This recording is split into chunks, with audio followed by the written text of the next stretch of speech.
treatments during the 19th century were undergoing a major upheaval. Treatments were evolving from ineffective and dangerous procedures like bloodletting to something more recognizable as modern medical care. But the process was slow going.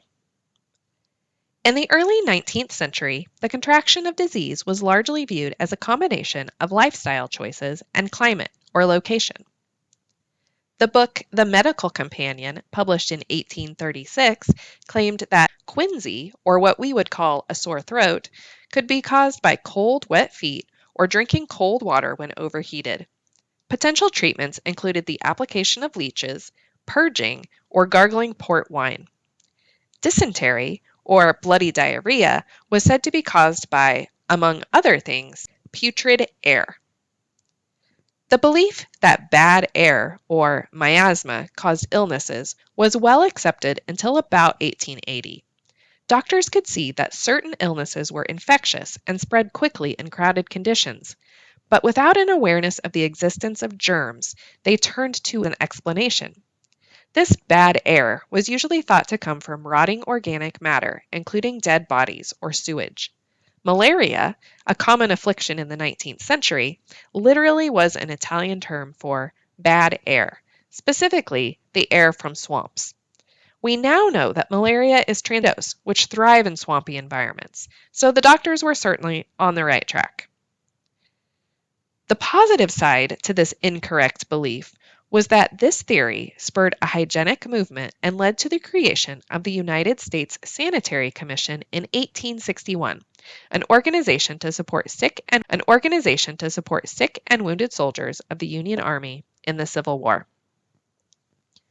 Women were highly involved in the movement, including Dorothea Dix, superintendent of Army nurses.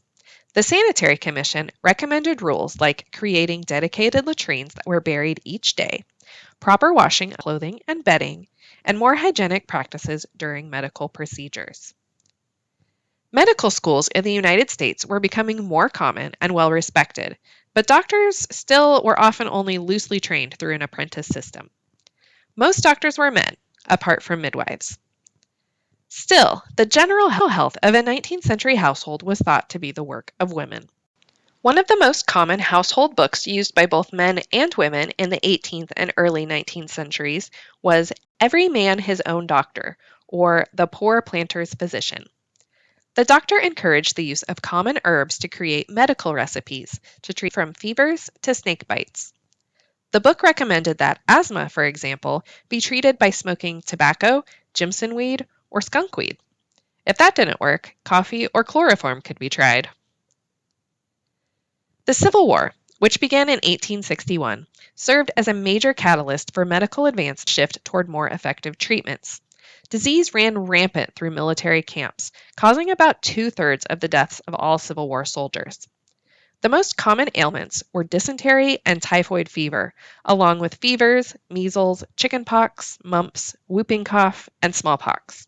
Doctors had many potential medicines to choose from, but most of the drugs were useless at best and at worst harmful or deadly. Drugs that worked included anesthetics, opiates for pain, and quinine for malaria. Otherwise, doctors were doing the best they could with the information they had. Mercury was used for a variety of ailments, from dysentery to typhoid fever. Many men lost teeth or died from mercury toxicity. Bloodletting, common in the early part of the 19th century, was rightfully seen as ineffective by surgeons by the beginning of the war. Battlefield injuries were no less devastating than disease, as the advancement of military weaponry caused more catastrophic wounds than ever. Head and chest injuries were especially deadly.